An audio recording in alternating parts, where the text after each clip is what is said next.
Olá, eu sou Caroline Feijó e estou aqui para apresentar o Preocupe-se, um programa que pretende dar voz às questões sociais do Rio de Janeiro. O cenário de hoje é aqui no Parque das Ruínas, em Santa Teresa. Confira agora os destaques dessa edição. Viemos até o Vidigal explicar para vocês sobre o processo de gentrificação. Moradores do Horto contam suas histórias de luta pela permanência da comunidade. Viemos conhecer o dia a dia de alunos numa escola ocupada na zona norte do Rio. Conheça o Movimento Nacional de Luta pela Moradia, onde morar é um direito e ocupar é um dever. E ainda, os nossos repórteres foram conferir uma manifestação que lotou as ruas do centro do Rio de Janeiro. Vamos pensar juntos as questões sociais da nossa cidade.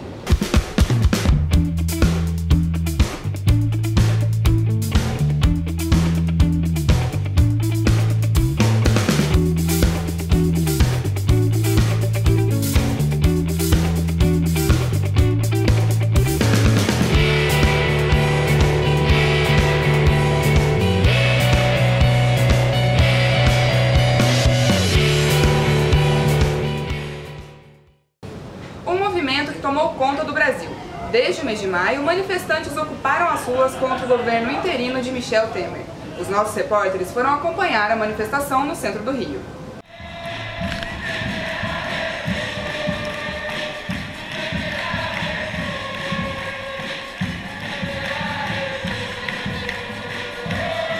Estamos aqui na Praça da Candelária, no centro do Rio de Janeiro, onde um ato contra o governo Temer está marcado às 10 horas. Os manifestantes começam a chegar no local e a polícia militar já se encontra aqui desde as 9h30 da manhã. Aos poucos, dezenas, centenas, milhares de pessoas ocupam o entorno da igreja. Um desejo de luta une os movimentos sociais em protesto ao que muitos brasileiros consideram um golpe à democracia no país. O que está acontecendo aqui é o que eles não esperavam, que todos reconhecessem e acordassem essa consciência de que é um golpe no Brasil, que todos debatessem essas políticas desastrosas que em uma semana buscaram destruir o que a gente conquistou em 13, 14, 15 anos. Em outro ponto da Candelária está o repórter Gustavo Carvalho. Representantes de diversos movimentos sociais já se encontram na manifestação. Cerca de 3.000 pessoas estão no local e mais manifestantes chegam a cada momento. A cada esquina, mais pessoas se unem ao mesmo grito por direitos sociais e justiça eleitoral. A voz nas ruas do centro é a voz de quem não vai aceitar retrocessos políticos. Temer, não espero nada dele. Por isso que a gente está lutando, porque, pelo que eu sei, ele vai tirar o que a gente conquistou nesse tempo da Dilma, no tempo do Lula. O que a gente conquistou ele vai tentar tirar, porque eu não gosto de pobre. Pobre para ele tem que ser morto. E o PMDB do Temer vai estar fora não só nacionalmente, mas inclusive no nosso estado. Não aguento mais! Temer Pezão e Eduardo Paz! Não aguento mais! Temer Pezão e Eduardo Paz! A ordem é resistência. Resistência dos assuntos esquecidos pela grande mídia, resistência da cultura, resistência da educação. Alegam que não tem dinheiro, mas a gente sabe que não é falta de dinheiro, é falta de prioridade. Sabe que a prioridade do governo é para empresário, para empreiteira, e a gente espera assim, a gente espera ser atacado, mas a gente está se organizando para responder isso de a melhor forma que a gente pode encontrar para responder a esse governo, que a gente não vai aceitar esses cortes na educação e no povo brasileiro. E a repórter Gabriela Maia também acompanha os manifestantes até o Palácio Gustavo Capanema. Apesar do número considerável de policiais até agora, a manifestação segue pacífica aqui pela Avenida Rio Branco. O número aproximado de manifestantes aqui é de 4.000 pessoas. Debaixo de um sol forte, os manifestantes criticam a alteração do Sistema Único de Saúde, a privatização do ensino, a luta pela moradia e pelas possíveis mudanças na Previdência Social. Não é contra a Dilma. Tão pouco golpe é contra a democracia burguesa. Esse povo não tem medo de eleição. Tanto não tem medo de eleição que eles se elegem em grande maioria. Eles têm medo de povo organizado. Eles estão lá para desconstitucionalizar os nossos direitos, para retroceder em tudo que nós conquistamos. Então, em defesa dos nossos direitos, dos direitos sociais, em defesa das nossas lutas de décadas, nós temos que estar na rua passando por cima das pequenas diferenças. Manifestantes chegam agora aqui na Avenida Graça Aranha. Está tudo interditado. O objetivo deles é chegar aqui no Ministério da Cultura para somar um grande número de pessoas e lutar contra as medidas feitas pelo presidente Michel Temer, assumido há 2 semanas atrás. Centenas de ocupantes fazem dos corredores e salas do prédio ligado ao Ministério da Cultura seu palco, sua voz e sua luta. Mais do que somar número aos outros manifestantes, a passeata contra o governo Temer demonstra que a luta é uma só e ela não vai parar. O governo Temer teme, por exemplo, o Eduardo Cunha, a quem serve, e com tudo que isso representa, até de naturalização da corrupção. Mas, por outro lado, ele treme também quando a massa se organiza e pressiona. Nosso caminho é esse. Quem sabe, a partir da revogação, da extinção do Ministério da Cultura, eles acabem sendo, todos eles, revogados do poder. Vai depender de muita luta da nossa parte.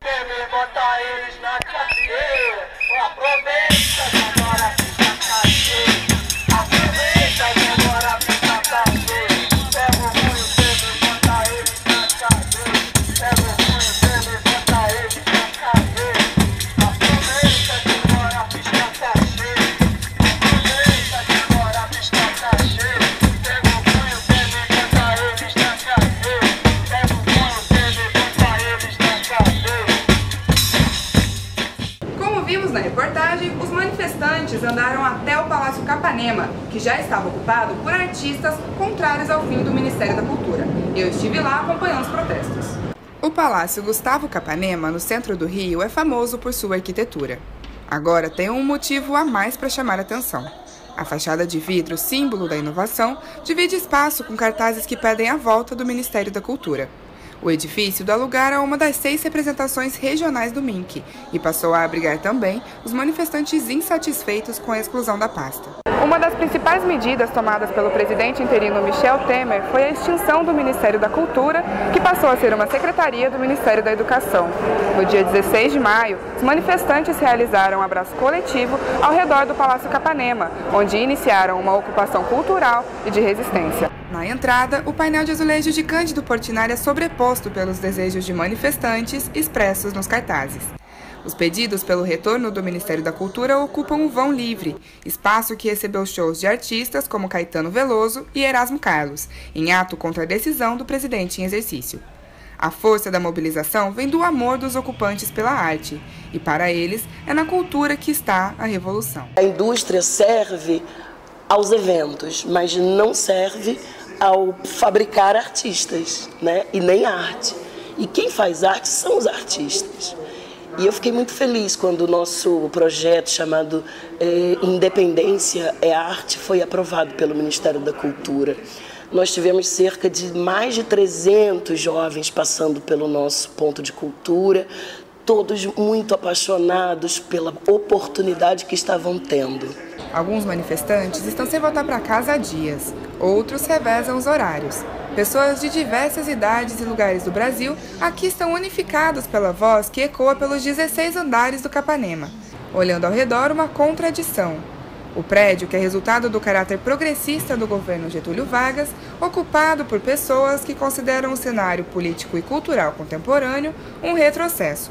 O professor da Universidade Federal Fluminense, Jorge Vasconcelos, entende a ocupação como um momento histórico e necessário. Isso aqui que nós estamos, no Palácio Capanema, né, sede da Funarte, né, e de instituições vinculadas à cultura, né, e esses grupos que estão ocupando esse lugar, lutando para a mudança do estado de coisas que estão vivendo na sociedade brasileira. O Ministério da Cultura foi criado em 1985 pelo então presidente da República, José Sarney.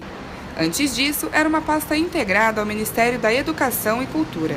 Entre as responsabilidades do MINC estão as letras, artes, folclore e outras formas de identidade cultural brasileiras. O debate político na ocupação é constante e a presença de palestrantes para discutir o tema também. Os dias no Palácio Capanema são tomados de atividades de expressão cultural, como grafite e roda de capoeira. A roda de capoeira é a desculpa para trazer as pessoas para ouvir o que os palestrantes têm a falar. Então é fora Temer, né? É uma roda fora Temer para limpar o país desse povo, entendeu? Tirar eles do poder e reassumir o comando que é nosso. Hoje é a roda da capoeira, é a roda do mundo, é a roda da arte pública, é a roda de quem quer ir para a rua e ocupar a rua, o espaço público, que é nosso. Então não é a minha roda, tá? É a roda de todos. O ato tem proporcionado o encontro de diversos artistas.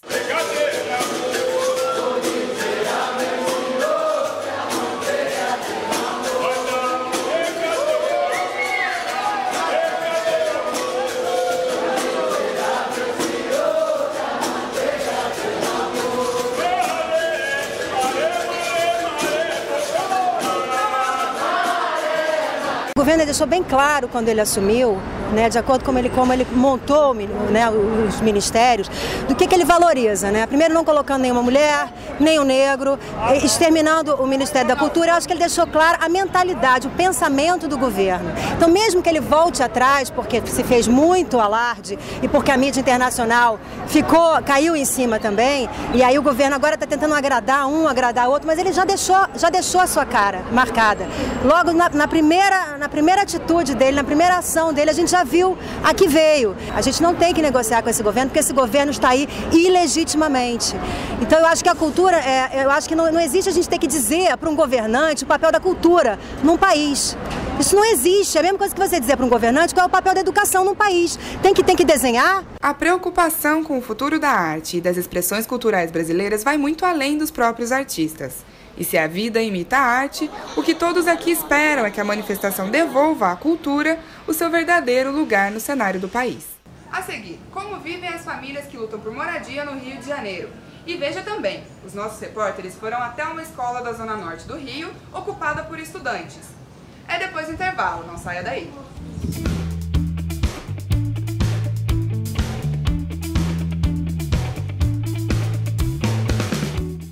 Você já ouviu falar do Movimento Nacional de Luta pela Moradia? A nossa equipe foi até a Gamboa, no centro do Rio, conhecer um pouco mais da realidade dessas famílias. Mariana Crioula. A mulher que resistiu no século XIX e foi líder de uma das maiores revoluções de escravos no Vale do Café, hoje nomeia uma das ocupações do Movimento Nacional de Luta pela Moradia no Rio de Janeiro. Com 8 famílias, a ocupação da Gamboa procura inserir o morador na sociedade e no mercado de trabalho. O Wilson Azevedo é um dos coordenadores do movimento e desenvolve projetos há quase 9 anos com essas famílias. E tem alguns cursos que o movimento oferece para se fazer, né? Gastronomia, cultura e arte, né? Que é o projeto do MML. Não é só moradia, é arrumar espaço, mais coisas para a pessoa evoluir dentro do movimento. A nossa preocupação somos nós mesmos construir nossa moradia com nossas mãos, né? A gente não procura ajuda para a nossa luta, né? A luta dos moradores. Cerca de 250 famílias resistem às ocupações urbanas do Rio de Janeiro. O movimento, com mais de 20 anos de história, luta pelo direito à moradia em diversos estados do Brasil, como Rondônia, Acre, São Paulo e Espírito Santo. O prédio de 10 andares, localizado na Cinelândia, centro do Rio de Janeiro, é uma das primeiras ocupações do Movimento Nacional de Luta pela Moradia no estado. Manuel Congo, o nome da ocupação, hoje abriga 42 famílias que construíram suas histórias ao longo dos 9 anos de resistência.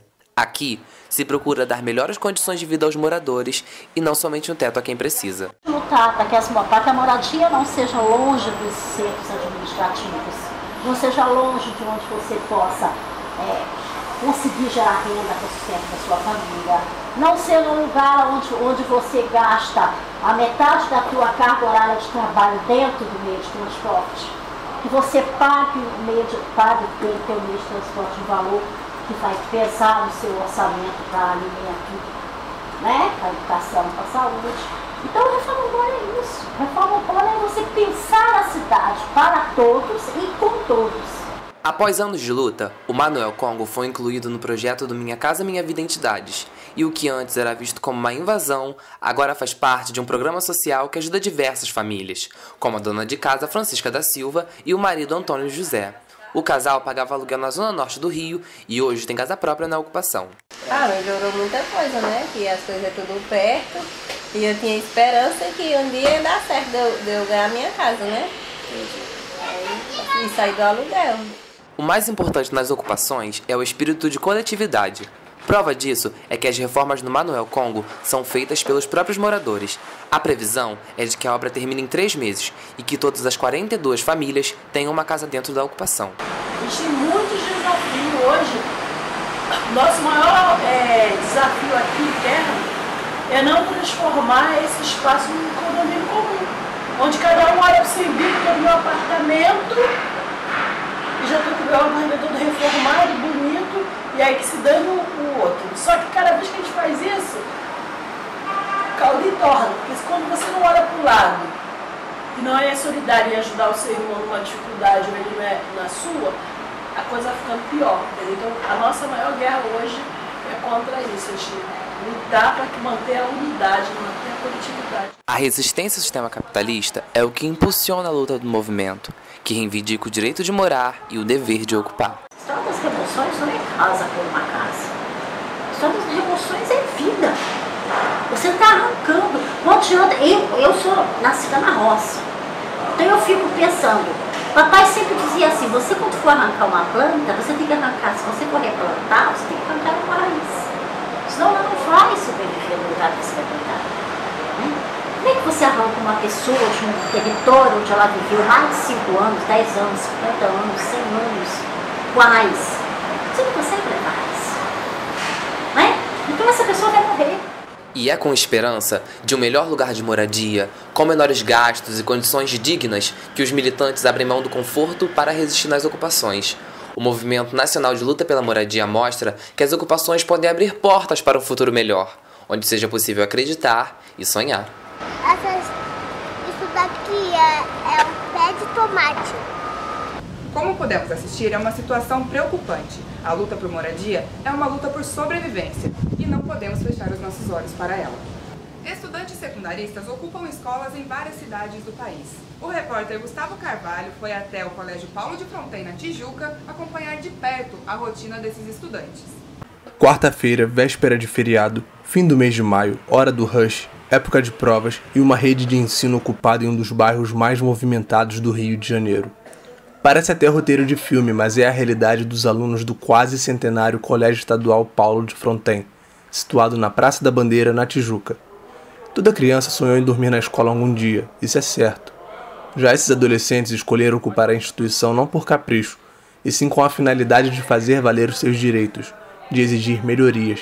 As pautas que a gente pede, de geral, é a infraestrutura da nossa escola, eleição para a direção, os funcionários, a gente também pede por que não do pagamento dos funcionários. E geral, assim, todo mundo é educação, a gente já conseguiu 2 tempos de filosofia e sociologia, o SAERJ também foi uma coisa que a gente pediu, o currículo mínimo.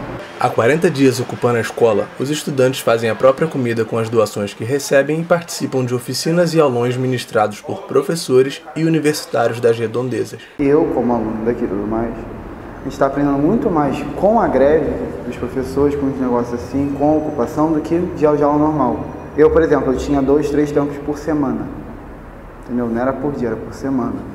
No fim da manhã, a maioria dos jovens está saindo das aulas ou a caminho delas, o que não é o caso de muitos estudantes da rede pública, pois assim como este colégio, vários outros também têm sido ocupados no Rio de Janeiro e Brasil afora. No caso do Paulo de Fronten, a história que eles contam expõe a falta de direção e investimentos, assim como também a omissão dos responsáveis pela administração diante dos problemas encontrados. O que a gente tem é a mesma coisa que a gente não tem, nada. Aí, o que foi prometido é que a sala de informática seria reformada, teria um computador para cada aluno e foi investido uma grande quantia na obra da escola. Com certeza sobrou esse dinheiro. Não é possível que 5.970.000 tenham sido gastados só em um andar e meio, porque o último é a metade de um andar e era o que menos prejudicado. Então basicamente os caras só pintaram, tanto que terminou em 1 semana ou 2 a obra do último andar. Segundo os estudantes, o dinheiro investido pelo governo está retido por falta de prestação de contas da empresa responsável pela obra, desde dezembro de 2014. A fachada do colégio mostra precariedade e abandono. Do lado de dentro, esse cenário fica ainda mais exposto. O prédio contrasta entre o novo e o velho, o desgaste e o que poderia ser uma mudança positiva. Aqui foi 5 milhões investido, quase 6 milhões. Quando a obra começou, tudo bem. Isso, a parte do 3º ano começou e foi feita. Ficou bonito de verdade. Só que de repente a obra parou. Antes, havia 2 quadras de esporte e um abaixo-assinado foi realizado para saber a opinião dos alunos quanto a transformar uma delas em teatro. Hoje, a quadra de baixo está destruída e a de cima foi transformada em depósito para material de construção e entulho da obra que nunca teve continuidade. Os banheiros estão interditados, a manutenção não é feita, os equipamentos são obsoletos e a limpeza não é suficiente para a extensão do espaço. Na ocupação, centenas de livros foram encontrados. Livros que estavam guardados em uma sala escura, sem jamais terem sido entregues aos alunos ou aos professores para uso didático. As salas de aula aqui são assim. sem iluminação, sem pintura nas paredes, com fiação exposta, janelas quebradas e reboco do teto caindo.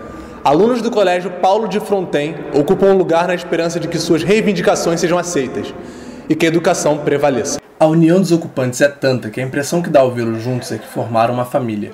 Se há quem diga que esses jovens são egoístas ou desocupados, a história talvez venha mostrar que eles estão preocupados com o futuro de todos os alunos que ali estudam e virão a estudar um dia, lutando por um ensino de qualidade. Tem pessoas do bem que se preocupam com o colégio, que querem essa reforma mais futura.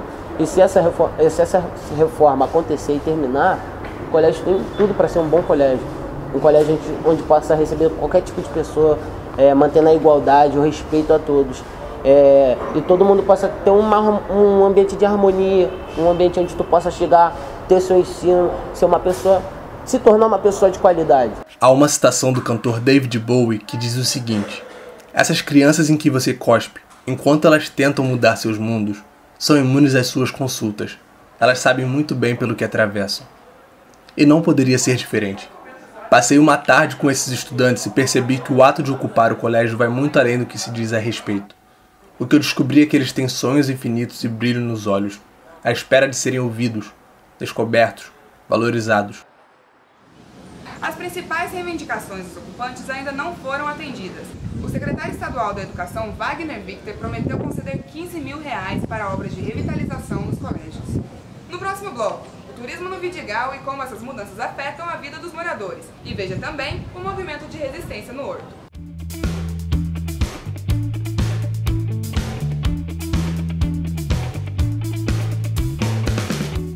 Você sabe o que é gentrificação? Esse movimento vem alterando a rotina dos moradores do Morro do Vidigal, na zona sul do Rio, e pode trazer consequências graves para a sociedade. Confira agora na reportagem de Gabriela Maia.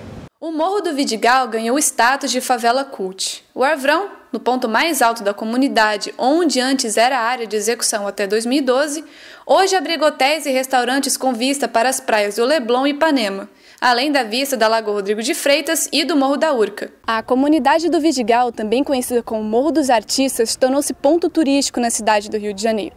No topo, é possível encontrar diversos bares, hotéis e restaurantes. O problema aqui no Vidigal surge quando os moradores começam a perder o seu espaço na favela. O preço de imóveis e a prestação de serviços sobem e muitas vezes os moradores não conseguem arcar com os custos do local. O que se vê no Vidigal são obras e mais obras. É fácil para os turistas e visitantes se machucarem com tantos tijolos e areia. Mas todo esse transtorno é por uma boa razão. São construções e melhorias de casas, bares, hotéis e restaurantes. Para os turistas estrangeiros, é claro.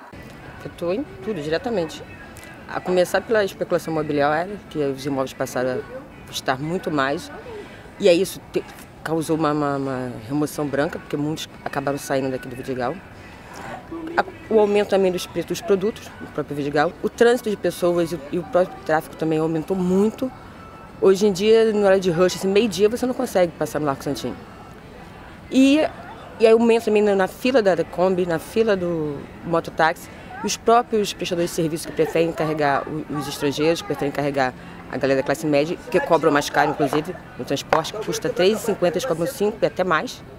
Dia de festa, o morador quiser passar, pisar e ir ao médico, também não consegue, porque não consegue nem transporte, não tem como passar aqui no Vidigal. Então, mudança positiva eu não vejo nenhuma. O Vidigal é um dos mais claros exemplos sobre os efeitos que o processo de gentrificação desencadeia. E não é à toa. Da favela chique se tem uma das vistas mais belas do mundo. É possível acompanhar o pôr do sol na direção do Arpoador e, de quebra, estar ao lado do símbolo de Ipanema, o Morro dos Irmãos. Desde os anos 70, quando começaram as primeiras emoções, o Vidigal tornou-se refúgio dos artistas ali na Zona Sul, ao lado dos bairros mais ricos da cidade do Rio de Janeiro. É evidente que todo esse processo, né, tem uma finalidade aí de revitalização econômica, né, e sempre tem uma face violenta, né, porque a transformação, né, do conteúdo social leva a uma mudança na ocupação por essas classes, né, e na maioria das vezes você tem uma remoção indireta pelo mercado imobiliário, os preços dos imóveis vão lá para cima, o aluguel começa a subir, os impostos se elevam por causa da elevação do preço do terreno, né? Então a população de baixa renda não consegue mais sobreviver no local, além do próprio custo de vida que aumenta, né? mas nós temos também uma remoção direta, né? O processo da chegada de turistas estrangeiros mexeu com a vida da população. Os moradores recebem ofertas muito abaixo do valor do imóvel pela sua localização e vendem suas casas, sendo que mais tarde só conseguirão morar na periferia. O cara que chega aqui, ele não sabe da nossa realidade.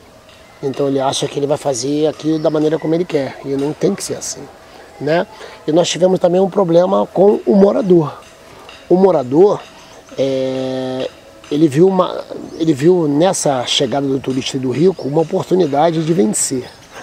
O que ele fez? Ele aumentou o produto e ele aumentou o serviço. Por exemplo, o cara do transporte quer ganhar um pouquinho mais, o cara do mercado, ele aumentou o preço dele absurdamente. A gente consegue pagar preços praticados no Leblon, que é o metro quadrado mais caro do Brasil. Quando nos doía nossas mazelas, ninguém se interessava por nós. O Vidigal era uma mancha no cartão postal da cidade. E agora virou favela grife, favela cult, e até já li muitos absurdos de ex-favela. Como assim ex-favela? Mas o contraste se acentua à medida que a gente sobe o morro.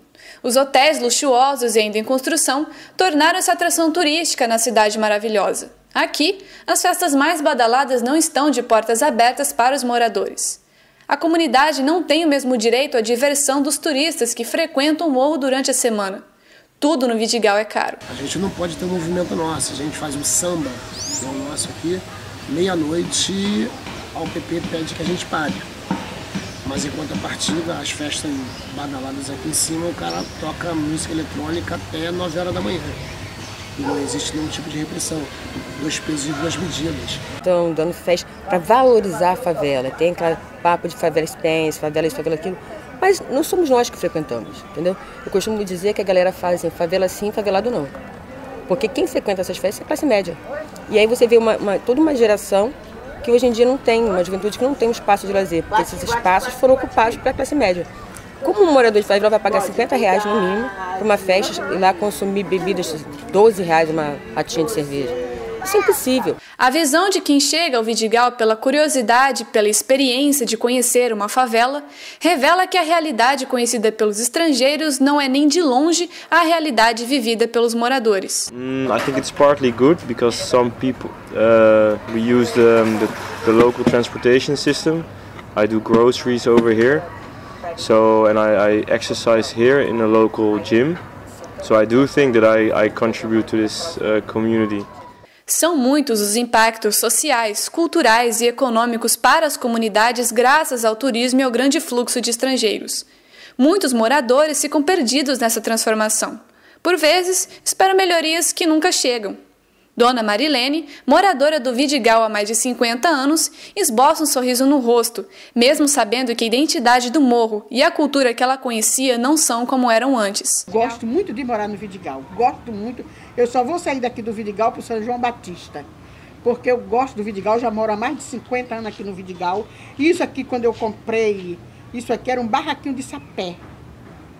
Comprei isso por R$2.000 há 25 anos atrás, onde eu moro. R$2.000 essa casa. Hoje eu não dou um milhão, eu não vendo ela. Perder só o imóvel não é um dos maiores problemas dos moradores do Vidigal. Pior é a perda da identidade e a cultura da favela. Embora muitos moradores se sintam envaidecidos por essa presença aqui, fica registrado nos muros uma certa resistência. Se você observar algumas pichações, deixa isso bem claro. Tem uma que eu adoro, que fala assim, é o cria, fica devagar, porra. Então, além de assinar, né, uma assinatura até imperiosa, assim, sou daqui, me respeite, ele digita também o comportamento, como que se espera que o visitante fique. É devagar sim, porque eu concordo, eu acho que isso é uma conduta até de todo favelado, você saber onde chegar e como chegar. Se a gente age assim no nosso espaço e nos espaços que consideramos semelhantes, espaços periféricos, outras favelas, por que o visitante acredita que tem que ditar regra como nós devemos nos comportar? Também, por mais que diga, isso é uma postura xenofóbica, a cidade é livre, as pessoas têm direito de ir e vir. Sei não, porque eu não tenho direito de ir em um monte de lugar. Ainda na zona sul do Rio, moradores do Horto lutam contra a demolição de suas casas. A expansão do Jardim Botânico, anunciada pelo Ministério do Meio Ambiente, coloca em risco a moradia de mais de 500 famílias.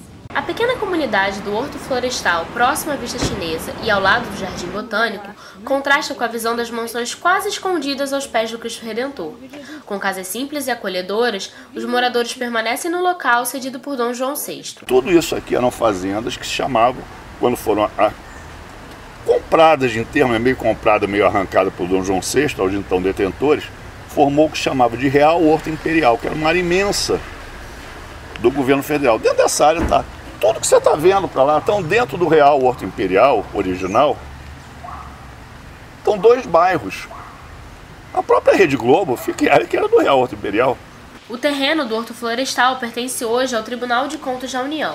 Apesar dos moradores estarem no local há muitos anos, projetos de expansão territorial do Jardim Botânico e das organizações Globo ameaçam sua permanência. Moacir Paiva, membro da Comissão de Moradores do Horto, conta que a emissora é uma das interessadas em arrematar o espaço, assim como tentou fazer com o Parque Lage no governo de Carlos Lacerda. O olho da Globo nessas áreas do Parque Lage, do Jardim Botânico, não vem de hoje, não. Vem da geração anterior. Se você olhar na história, desde a época do golpe de 64 e antes dele, você vê que sempre a Globo apoiou o privilégio. Sempre a Globo apoiou o grande capital, contra qualquer direito do povo. A Rede Globo está fazendo o que ela sempre fez. Defendendo o privilégio, defendendo o capital, contra o interesse do povo, no caso do povo do Horto. 521 famílias do Horto Florestal estão ameaçadas de remoção. A maioria delas vive aqui há 100 anos. Em março de 2016, uma representação local foi ao Planalto Central em um encontro de movimentos sociais, exigindo do governo federal uma posição favorável à permanência da comunidade. Tem outras pessoas que não conhecem, né? A comunidade, não conhece a nossa história. Quando ficam sabendo da realidade, da verdade realmente disso aqui, fica pensando, como pode? Mas pode, porque quem tem dinheiro pode fazer o que está fazendo. Só que quem tem garra vai continuar fazendo o que a gente está fazendo, que é lutando para permanência, e não vai sair, porque se depender da gente, não sai. Antônio Engel é morador do Jardim Botânico e sociólogo professor da UFRJ. Ele acredita que o processo de gentrificação é, antes de mais nada, uma forma de aumentar a desigualdade na sociedade. As pessoas criam raízes com os lugares onde elas moram, né? Então você simplesmente arrancar parte de um bairro, que é um contingente razoável, significativo de pessoas, arrancá-los dali, que ele já tem a vida do bairro, né? Você tem um lugar onde você compra pão, as crianças que são amigas umas das outras e tal. A partir do momento em que você rompe essas raízes, você arranca esse pessoal todo e joga num contexto completamente diferente, contexto esse que já terá uma história, já tem umas pessoas que lá estão, que já criaram as suas raízes lá e que são outras e que são, né, distintas disso. Isso cria um impacto emocional, prático e material também ao mesmo tempo muito forte, né? Assim, é uma violência, não tem como colocar isso de um outro jeito. Após anos de embate, o Jardim Botânico conseguiu expandir seu território para a área que fazia parte do Grêmio dos Funcionários do Horto e do Jardim Botânico, o Clube Caxinguelê. A ação isolou a casa onde Pedro Paulo nasceu. No mínimo, minha casa tem 100 anos. Aí o parque, que meu avô trabalhou, foi útil, meu bisavô trabalhou também, invadiu nosso quintal. Todo mundo sempre viveu em harmonia, os moradores passavam aqui, não tinha esse portão óbvio, né, porque também o parque não vinha até aqui. Na realidade, quem está invadindo são eles. Em abril de 2013, 3 famílias foram removidas de suas casas pela polícia militar. Após horas de enfrentamento, os moradores tiveram suas casas destruídas. A Justiça Federal determinou na época que após a remoção as famílias fossem levadas para a Fundação Leão 13.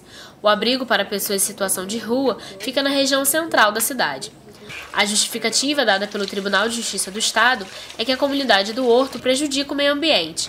Entretanto, dentro do terreno funcionam 3 grandes empresas, dentre elas o Serviço Federal de Processamento de Dados, a SERPRO, e uma subestação da Light. Essa casa está aqui hoje, deixaram dessa forma e a gente deixa assim também com os escombros para mostrar que de jeito nenhum isso não vai acontecer de novo. A gente vai fazer tudo o que a gente puder, a gente vai resistir de todas as formas. Esses ricos do Jardim Botânico, né, que acham que podem remover a gente, que a gente é qualquer coisa, a gente vai e a gente fecha, a gente vai para o enfrentamento e é isso que a gente vai continuar fazendo. Todo tipo de processo de remoção aqui do Horto morre alguém. Toda vez. Morre porque as pessoas, se não morrem no enfrentamento, acabam morrendo porque tem ataque cardíaco, a gente tem idosos pra caramba. E assim, não tem nenhum tipo de respeito aos direitos humanos, a qualquer coisa. Essa remoção aqui, terminaram de tirar as coisas das pessoas às 9 horas da noite. Saíram tirando. E o caminhão que veio pegar as coisas não era do governo não, era da Associação dos Moradores do Jardim Botânico.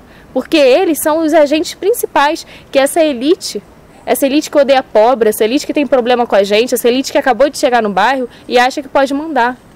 Eles, junto com várias partes do governo que foram vendidas, começaram a fazer isso. E hoje, independente do governo, que a gente sabe que esse governo aí é totalmente contra qualquer tipo de parte da população, qualquer tipo de povo pobre, eles estão contra a gente vai sempre estar enfrentando. A gente vai enfrentar, a gente não vai ter golpe aqui, a gente não vai ter golpe contra os nossos direitos, a gente vai lutar até o fim. O objetivo agora é encontrar uma resolução que seja favorável aos moradores do Horto. O Preocupe-se vai ficando por aqui. Fique ligado nas próximas edições do programa. Até mais! Não venha com seus ataques psíquicos, porque não posso ser quebrado. No máximo reprogramado. Então chega na boa, chega em paz. Então chega na boa, chega